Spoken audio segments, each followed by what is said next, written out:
The loudest guy in the room is rarely the most dangerous.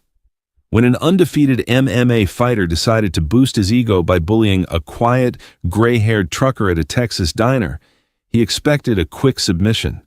He had no idea he just cornered a former Navy SEAL team commander. The rain was coming down in sheets across Interstate 20, turning the neon sign of O'Malley's Diner into a blurry, bleeding smear of red and blue against the West Texas night. Inside, the diner smelled of stale coffee, diesel fumes, and burnt hash browns. It was 11:45 p.m. on a Tuesday, the kind of hour that usually belonged exclusively to long-haul truckers, insomniacs, and the weary shift workers of the oil fields. Sitting in a corner booth, facing the door out of a decades-old habit he couldn't break, was Dominic Hayes. At 52, Dominic looked like a man who had worked hard all his life. He wore a faded flannel shirt over a thermal Henley, denim jeans, and scuffed work boots. His hair was salt and pepper, kept relatively short, and his face was lined with the deep crevices of a man who had spent too much time squinting into the sun. On the table next to his half-empty mug of black coffee rested a worn paperback thriller and a set of keys to a Peterbilt 389 parked idling in the massive lot outside. To anyone walking in, Dominic was just another invisible gear in the massive machine of American logistics. But Dominic wasn't just a truck driver. Underneath the flannel, his shoulders held the dense, coiled musculature of a man who had spent 2 decades carrying impossible weights through the worst environments on Earth. Before he bought his big rig to enjoy the quiet solitude of the open highway, Dominic Hayes was Commander Hayes, leading one of the most elite direct action units within the United States Navy SEALs. He had seen combat in Fallujah, the Korengal Valley, and a dozen other nameless places. He had retired quietly, trading the deafening roar of Black Hawk helicopters for the steady rumble of a diesel engine. He just wanted to be left alone. The bell above the diner door jingled violently, shattering the quiet hum of the restaurant. In walked Damian Cole. Damian was 28 years old, stood 6'2", and possessed the intimidating, heavily tattooed physique of an athlete in his prime. He was a local celebrity in Odessa, an undefeated professional mixed martial artist with a 15-0 record, heavily marketed by his management, and a newly minted black belt in Brazilian Jiu-Jitsu. Damian owned Ironclad Striking and Grappling, the premier MMA gym in the county. He was arrogant, loud, and constantly surrounded by a sycophantic entourage that fed his towering ego. Tonight, Damian was flanked by 2 of his heavy-hitting training partners, Leon and Brad. They strolled into the diner like they owned the lease, laughing raucously, their voices echoing off the linoleum floors. They had just finished a brutal sparring session and were riding the adrenaline high, looking for food and, subconsciously, an audience. I told him, man!" Damian barked, slapping the counter hard enough to make the salt shakers jump. "I told him if he shoots for that single leg again, I'm snapping his neck. Guy has 0 head movement." Sarah, the 60-year-old waitress who had been working at O'Malley's since the Reagan administration, approached them with a tired sigh. "What can I get you boys?" Damian didn't even look at her. 3 steaks, rare, eggs, and whatever protein shakes you got in the back.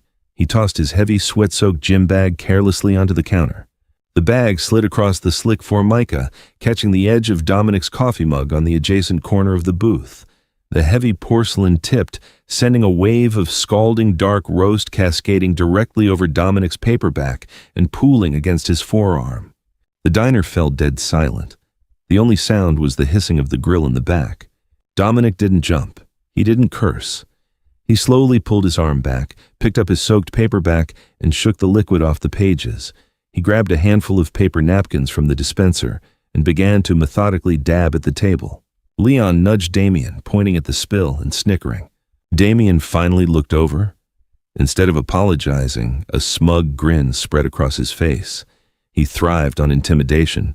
It was his currency. He loved watching regular civilians shrink in his presence. "Oops, my bad, old man. Next time don't sit so close to the splash zone." Dominic didn't look up from his wiping. "It's fine. Just watch where you throw your gear." His voice was low, gravelly, and entirely devoid of emotion. The lack of fear in Dominic's voice triggered something ugly in Damien. In the cage and in this town, people deferred to him. They recognized the cauliflower ear, the broad shoulders, the aura of violence. This gray-haired nobody in a flannel shirt wasn't giving him the respect his ego demanded. Damien took a step toward Dominic's booth, leaning his heavy frame over the table, invading Dominic's personal space. "Excuse me, did you just tell me to watch what I'm doing?" Sarah stepped in nervously. "Damien, please, he didn't mean anything. Let me just get your food." "Shut up, Sarah," Damien snapped, not breaking his stare from Dominic. "I'm talking to the trucker. You got a problem, buddy? You want me to buy you a new little book?" Dominic finished wiping the table. He neatly folded the soaked napkins, placed them on his plate, and finally raised his eyes. They were a pale, icy blue. When Damien looked into them, he expected to see anxiety, avoidance, or anger. Instead, he saw absolutely nothing. It was the detached, analytical stare of a man calculating the exact distance between a throat and a thumb. "I don't have a problem," Dominic said calmly. "I'm going to pay my bill, and I'm going to leave. I suggest you go back to your friends and eat your steak." Dominic slid out of the booth, dropping a $20 bill on the table, more than enough to cover the coffee and leave a heavy tip for Sarah. He picked up his ruined book, adjusted his trucker cap, and began to walk toward the door. "Hey, I didn't say you were dismissed!" Damien shouted, his face flushing red. Dominic didn't even break his stride. He pushed open the glass door and stepped out into the pouring rain, leaving Damien standing in the diner looking like a fool in front of his crew. "Let it go, D," Brad muttered. "He's just an old trucker." "No," Damien growled. His pride stung beyond repair. "Nobody turns their back on me. Nobody." He shoved past Sarah, throwing the diner door open, and marched out into the storm. The parking lot of O'Malley's was a massive expanse of cracked asphalt, deeply rutted by the weight of 18-wheelers. The rain was torrential now, turning the potholes into deep, muddy puddles. The yellow glow of the sodium streetlights cast long, distorted shadows across the rows of parked freight trucks. Dominic was halfway to his Peterbilt, his boots splashing rhythmically in the puddles, his mind already shifting to the route ahead. He had a load of steel pipes to deliver to Lubbock by morning. He wasn't thinking about the arrogant kid in the diner. To Dominic, Damien was a non-factor, a minor environmental hazard like a blown tire or a patch of black ice. "Hey, Flannel!" Dominic stopped. He let out a slow, controlled breath, the kind he used to exhale right before pulling the trigger of a MK-11 sniper rifle. He didn't want to do this. He was a man of peace now. He had spent his youth swimming in violence, and he had no desire to drown in it again over a spilled cup of coffee. He turned around slowly. Damien was marching through the rain, his broad shoulders hunched aggressively, fists clenched. Leon and Brad had followed him out and were standing under the diner's awning, watching with grim anticipation. "You think you can just walk away when I'm talking to you?" Damien snarled, closing the distance until he was less than 3 feet from Dominic. The rain plastered Damien's tight shirt to his muscular chest. "Son," Dominic said, his voice cutting clearly through the sound of the storm, "you are looking for a fight to prove something to yourself. I am not the man you want to test that on. Turn around, go inside, enjoy your youth."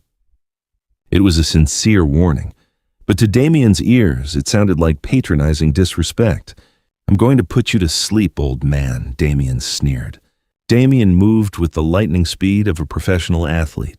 He threw a devastating left hook, a punch that had knocked out 3 men in his last 5 fights. It was technically perfect, loaded with torque from his hips, aimed squarely at Dominic's jaw. But Dominic wasn't there.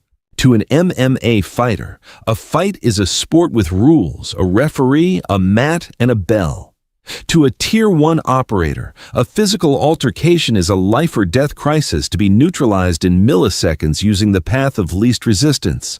As Damien's shoulder twitched, Dominic's military OODA loop, observe, orient, decide, act, processed the threat faster than conscious thought. Before Damien's fist crossed the halfway point, Dominic stepped inside the punch, completely bypassing the strike zone.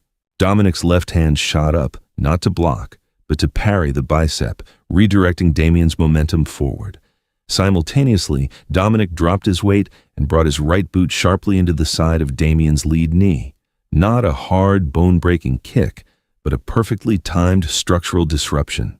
Deprived of his base and fighting his own forward momentum, Damien lost his footing on the slick, oil-stained asphalt.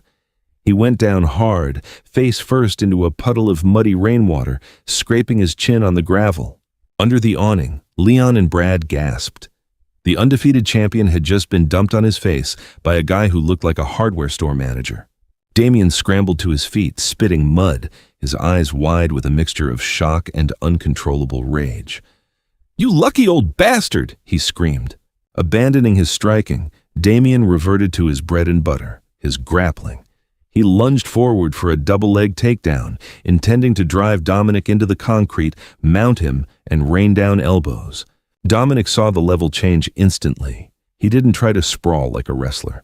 Instead, as Damien lunged, Dominic pivoted sharply on his heel, stepping off the center line like a matador. As Damien flew past, grabbing empty air, Dominic brought his right forearm crashing down onto the back of Damien's neck with the weight of a falling anvil. Damien collapsed onto the asphalt again, the breath violently knocked out of his lungs. Before Damien could react, Dominic dropped his knee directly into the center of Damien's spine, pinning him to the ground. In a fraction of a second, Dominic seized Damien's right wrist, twisted it violently behind his back, and applied a joint lock that immediately stressed the shoulder to the very edge of dislocation. Damien let out a choked gasp of excruciating pain. The rain beat down on his back. He couldn't move an inch. The pressure on his shoulder was agonizing, precise, and completely inescapable. Dominic leaned down, his face inches from Damien's ear. The trucker wasn't breathing heavily. His heart rate hadn't even spiked. "Listen to me very carefully," Dominic whispered, his voice as cold as the rain. "In the ring, the referee stops the fight when you tap. Out here, there is no referee. If you try to stand up before I reach my truck, I will shatter your rotator cuff and you will never throw another punch for the rest of your life. Do you understand?" Damien, trembling from the pain and the terrifying realization of his own utter helplessness, squeezed his eyes shut and nodded. Yeah, I understand." Dominic held the lock for 2 more seconds, ensuring the psychological dominance was complete, then smoothly released the wrist and stood up. He didn't look back at Leon or Brad. He walked to his Peterbilt, climbed into the cab, fired up the massive engine, and pulled out onto Interstate 20, the roar of his exhaust drowning out the storm. Damien lay in the mud for a long time, clutching his shoulder, staring at the red taillights disappearing into the dark. He had just been physically and psychologically dismantled in less than 10 seconds. The undefeated black belt had finally met a master, and it broke his mind. For Damien Cole, the humiliation in the diner parking lot was a cancer that began to eat him alive from the inside out. The next 3 days were a living nightmare. His shoulder throbbed, a constant physical reminder of his inadequacy. But the mental anguish was far worse. Leon and Brad hadn't told anyone at the gym what had happened. Damien had threatened to ruin their lives if they breathed a word of it. But Damien could feel the shift in their eyes. The reverence was gone, replaced by a lingering, uncomfortable doubt. Damien couldn't train. Every time he hit the heavy bag, he saw the icy, empty blue eyes of the truck driver. He saw the way the older man had moved. No wasted energy, no telegraphing, just brutal geometric efficiency. It wasn't MMA. It was something entirely different, something Damien didn't understand, and that terrified him. To reclaim his sanity and his alpha status, Damien convinced himself it was a fluke. The rain, the slick asphalt, a lucky trip. He needed to prove it. He needed to find the trucker, corner him, and beat him into the dirt where there were no slippery puddles and no chance for a lucky escape. Damien's older brother, Greg, worked as a dispatcher for a regional freight logistics company based out of Midland. It took Damien exactly 24 hours of leaning on his brother and calling in favors to run the plates of the Peterbilt, which Leon had managed to memorize, and track down the driver's manifest. "His name is Dominic Hayes," Greg told Damien over the phone, sounding uneasy. "He's an independent owner-operator. He's got a drop-off scheduled at a steel yard in Lubbock late Thursday night." Why do you need this, D? Don't worry about it, Damien hung up. By midnight on Thursday, Damien, Leon, and Brad were sitting in Damien's lifted black Ford Raptor, parked with its lights off in the shadows of the deserted industrial sector of Lubbock. The steel yard was a massive fenced-in compound surrounded by abandoned warehouses and empty lots. There were no streetlights here, no cameras, no witnesses. I don't know about this, man, Brad said from the back seat, staring nervously at the imposing gates of the steel yard. That guy? There was something wrong with him. He didn't fight like a civilian. He's a nobody, Damien snapped, his knuckles turning white on the steering wheel. He got lucky. Tonight we show him what happens when he steps into my world. He doesn't leave this lot walking. At 1:15 a.m., the deep guttural rumble of a diesel engine broke the silence. The bright LED headlights of Dominic's Peterbilt swept across the cracked pavement as the massive rig made a wide turn toward the steel yard's loading gates. Damien threw the Raptor into gear. He slammed the gas pedal, the truck roaring to life and shot out of the shadows.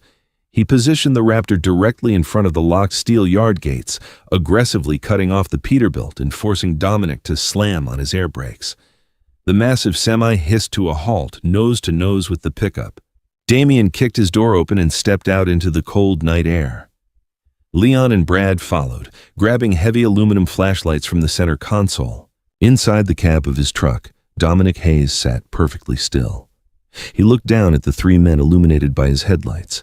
He recognized the arrogant kid from the diner, his arms still moving a little stiffly. Dominic let out a long, heavy sigh. He reached over and turned off the engine. When Dominic stepped down from the cab, the atmosphere in the loading dock shifted. This wasn't a rainy diner parking lot. This was a dark, isolated arena. Dominic's demeanor had completely changed. In Odessa, he had been a man trying to avoid a conflict. Tonight, assessing the vehicle block, the numbers and the weapons in their hands, Commander Hayes realized avoidance was no longer a tactical option. These men had hunted him. They intended to do severe bodily harm. The civilian switch in Dominic's brain clicked to the off position. The operator awoke. 3 on 1, Damien yelled, his voice echoing off the corrugated metal walls of the warehouses. Nowhere to run, old man. No slick puddles to hide behind. You humiliated me. Now I'm going to break your jaw. Dominic didn't speak. He walked slowly toward the front of his rig, stopping directly in the glare of his own headlights. He lowered his center of gravity slightly. His hands rested loosely at his sides. Brad was the first to make a mistake. Eager to impress Damien, he lunged forward, swinging the heavy aluminum flashlight at Dominic's head like a baseball bat. In professional fighting, you block and counter. In warfare, you eliminate the threat. Dominic burst forward with a speed that defied his age. He didn't back away from the swinging weapon. He stepped directly into the attack. He jammed his left forearm into Brad's bicep, stopping the swing dead in its tracks, while simultaneously driving the heel of his right hand upward in a devastating palm strike directly under Brad's chin. The impact sounded like a cracking branch. The concussive force snapped Brad's head back violently, rattling his brainstem. Brad's eyes rolled back into his head, and he crumpled to the concrete like a puppet with its strings cut, entirely unconscious before he hit the ground. The flashlight clattered uselessly away. Total elapsed time, 2 seconds. Leon froze, his flashlight trembling in his hand. The swagger drained from his body instantly. He looked at Brad, out cold, and then at Dominic, who hadn't even broken a sweat. Leon took 2 steps backward, dropping his weapon. I'm out, man. I don't want this." "Coward!" Damien screamed, his rage blinding him to the reality of what he had just witnessed. Damien charged. He abandoned his technique, throwing a wild, ferocious overhand right fueled by pure adrenaline and hatred. Dominic didn't dodge. He executed a brutal close-quarters defense taught exclusively to elite military operators. He stepped slightly offline and aggressively drove his lead elbow directly into the path of Damien's incoming fist. Damien's knuckles smashed into the solid bone of Dominic's elbow. A sickening crack echoed through the lot. Damien shrieked in agony as 2 metacarpal bones in his right hand shattered upon impact. But Dominic didn't stop. He was actively neutralizing the threat. As Damien recoiled, cradling his broken hand, Dominic grabbed the back of Damien's thick neck with his left hand, pulling him downward. Dominic drove his right knee upward with piston-like force, burying it deep into Damien's solar plexus. All the air evacuated Damien's lungs in a violent rush. He gagged, his eyes bulging, his legs turning to jelly. Dominic maintained his grip on Damien's neck, forcing the larger, younger man down onto his knees. Dominic stood over him, his breathing steady, his face an emotionless mask of cold, hard steel. "You hunted a man you didn't know," Dominic said, his voice dropping an octave, resonating with a terrifying absolute authority. "You cornered me in the dark. That was a tactical error." Before Damien could process the pain or the terror, the piercing wail of sirens shattered the night. Red and blue strobe lights painted the brick walls of the alleyway as 3 Lubbock Police Department cruisers came screeching around the corner, boxing in the Raptor and the Peterbilt. Tires smoked as the officers jumped out, weapons drawn. "Hands in the air! Everybody freeze!" a voice commanded over a PA system. Damien, gasping for air on his knees, felt a sudden surge of twisted relief. The police were here. He was the victim now. Look at his broken hand. Look at Brad on the ground. This crazy trucker was going to go to jail for assault. Damien would ruin him in civil court. "Officer!" Damien wheezed, pointing a trembling, uninjured finger at Dominic. "Arrest him! He attacked us! He nearly killed my friend!" An older officer with a captain's bars on his collar stepped forward through the glare of the headlights, his service weapon pointed toward the ground. Captain Miller had been on the force for 30 years.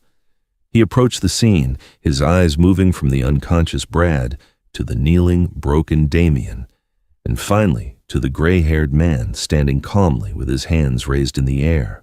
Captain Miller stopped dead in his tracks. He lowered his weapon completely. A look of profound shock, followed by deep respect, washed over his face. "Stand down!" Captain Miller ordered his officers, gesturing for them to lower their guns. Damien looked at the captain, confused and frantic. "What are you doing? Arrest him!" Captain Miller ignored the bleeding MMA fighter on the ground. He walked straight up to the trucker, snapped to attention, and offered a crisp, unmistakable military salute. "Commander Hayes," Captain Miller said, his voice thick with reverence. "It's been a long time, sir. Are you injured?" Damien's heart stopped. The world around him seemed to lose all its sound. He stared at the captain, then slowly looked up at the trucker in the flannel shirt. "Commander?" The pieces began to fall into place, crushing the undefeated black belt beneath the staggering, terrifying weight of what he had just done. The heavy Texas night was fractured by the spinning strobe of police lights, painting the corrugated steel of the warehouses in rhythmic flashes of crimson and sapphire. For a moment, the only sound was the heavy, ragged breathing of Damien Cole and the idling engines of the Lubbock police cruisers. Damien stared at Captain Miller, his mind struggling to process the scene. The veteran police officer, a man who had undoubtedly seen decades of gang violence, bar brawls, and felony assaults, was standing at rigid attention, saluting a trucker in a faded flannel shirt. Dominic Hayes slowly lowered his hands. The ice in his pale blue eyes thawed just a fraction, replaced by a weary recognition.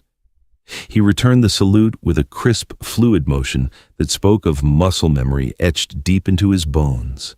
"At ease, Tom," Dominic said quietly. "It's been a while since anyone called me commander. I drive a Peterbilt now." Captain Miller relaxed his posture, but the reverence in his eyes didn't fade. He stepped closer, shaking Dominic's hand firmly. "I heard you retired out of Coronado, sir, but I never expected to find you running freight in my district. Not after what your team did in Ramadi. My son was with the 3rd Battalion, 4th Marines over there. Your boys pulled his squad out of a hell of a firefight in 2006. I've owed you a beer for 20 years. Your boy made it home. That's payment enough," Dominic replied, his voice softening. Damien, still on his knees in the damp gravel, felt a cold dread pooling in his stomach. His right hand was a throbbing mass of agony, the shattered bones grinding together with every pulse of his racing heart. He looked at Brad, who was just beginning to groan and stir, blood trickling from a split chin. Leon was standing near the fence, his hands raised, weeping silently in sheer terror. "Captain!" Damien gasped, desperate to regain control of the narrative. "I don't care who he is. Look at my hand. Look at my friend. He's a maniac." Captain Miller slowly turned his attention down to the MMA fighter. The warmth evaporated from the officer's face, replaced by a hardened professional scowl. He recognized Damien. Everyone in West Texas who followed local sports knew who Damien Cole was. "I know exactly who he is, Mr. Cole," Miller said, his voice dripping with contempt. "And I know who you are. You're the loudmouth from the Odessa gyms who likes to bully sparring partners. But tonight, you made the worst calculation of your miserable life." Miller gestured to the two younger officers who were already moving in with handcuffs. "You see," Miller continued, standing over Damien, "Commander Dominic Hayes spent 22 years in the United States Navy. He was a Tier 1 operator. SEAL Team 6, he has a Navy Cross, 2 Silver Stars, and a chest full of Purple Hearts.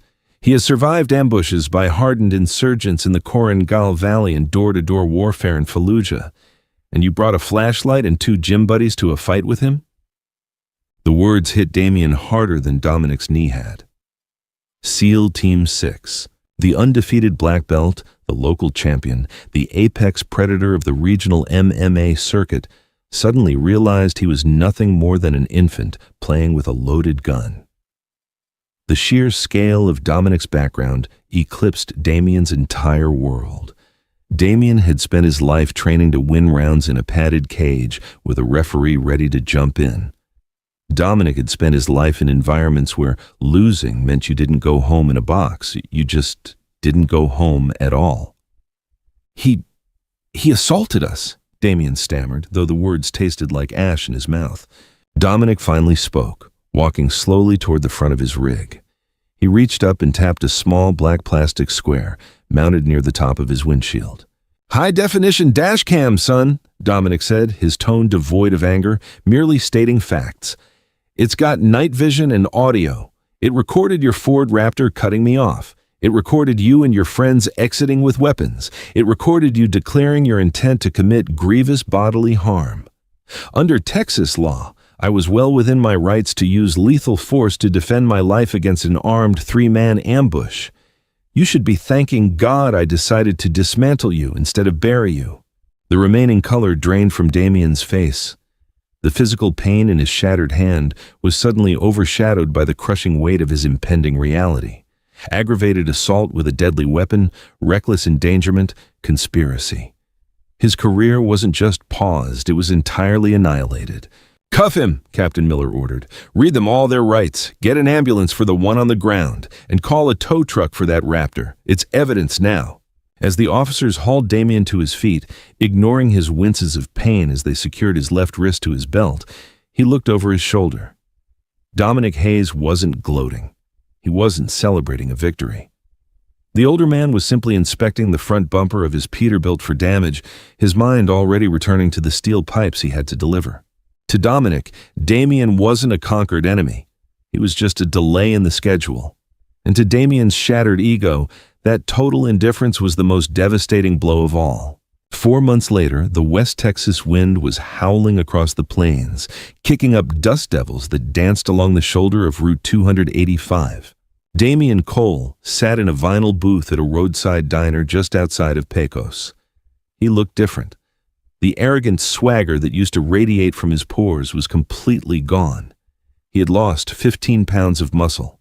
His right hand rested on the table, bearing a jagged, angry surgical scar that ran from his knuckles to his wrist, a permanent reminder of the metal plates and screws holding his metacarpals together. The criminal charges had nearly ruined him.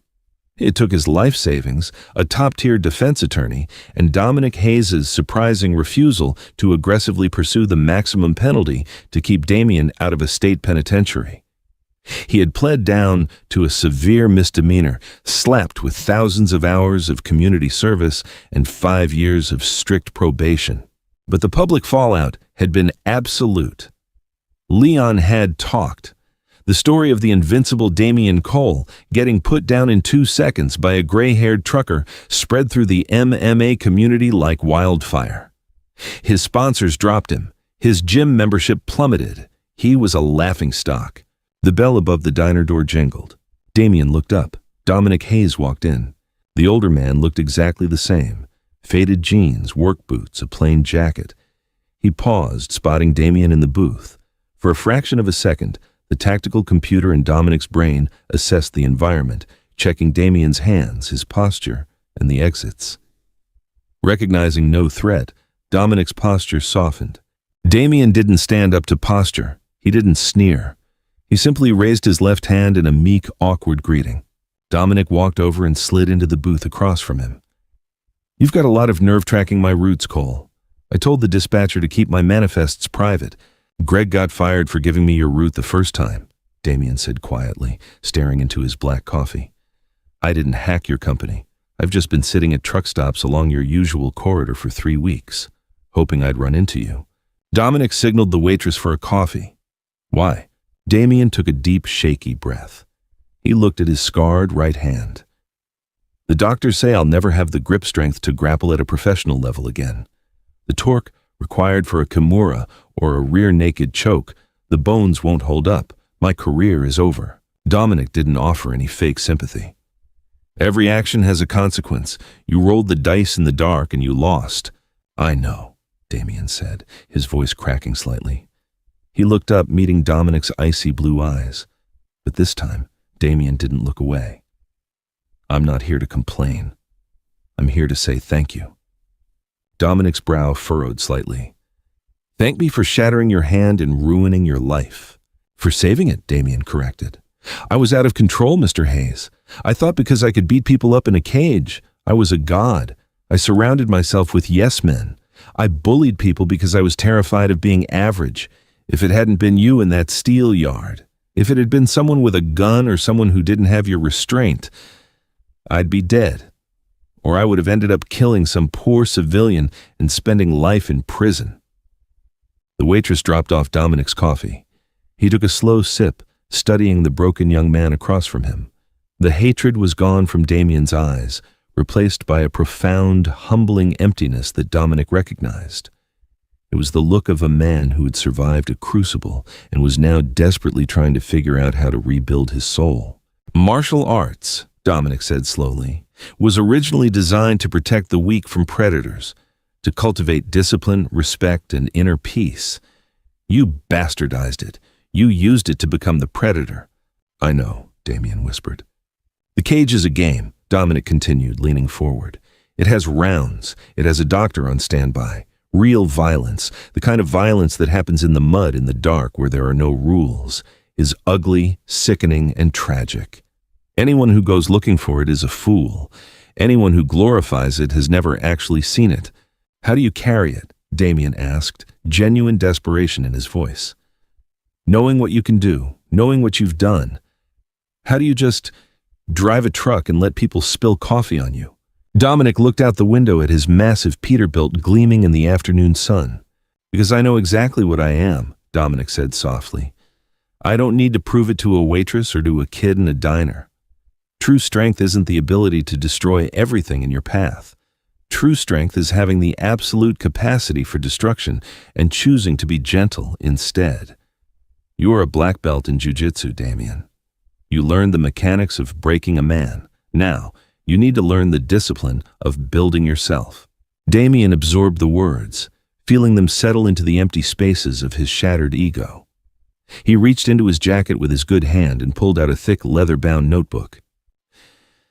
"I sold the MMA gym," Damien said. "I used the money to pay off the restitution and the legal fees, but I kept the community center lease. I'm starting a program for at-risk youth, teaching them wrestling, but mostly trying to teach them not to end up like me. I wanted you to know that. I wanted you to know that you didn't just break a bully, you stopped one." Dominic looked at the notebook, then back at Damien. For the first time since they met, a genuine warm smile cracked the hardened lines of the former SEAL commander's face. Dominic reached across the table and extended his hand. Damien hesitated, then reached out with his scarred right hand, grasping Dominic's. The grip was weak, but the intention behind it was solid. "Good luck, Damien," Dominic said. Dominic stood up, left a $5 bill on the table for his coffee, and walked out the door. Damien watched through the glass as the old trucker climbed into his rig. The massive diesel engine roared to life, a deep rhythmic heartbeat of steel and oil. The truck pulled onto the highway, shifting gears, disappearing into the vast open horizon of the Texas plains. Damien sat in the quiet diner, nursing his cold coffee. For the first time in his entire life, he wasn't undefeated. He was broken, scarred, and humbled. And for the first time, he finally felt like a real man. If this story of humility, unchecked ego, and true strength resonated with you, don't keep it to yourself. We all know someone who needs a reminder that the loudest person in the room is rarely the most dangerous. Hit that like button to show your respect for the silent professionals walking among us. Share this video with your friends to spread the message, and subscribe to the channel for more incredible, gripping stories of real-life encounters.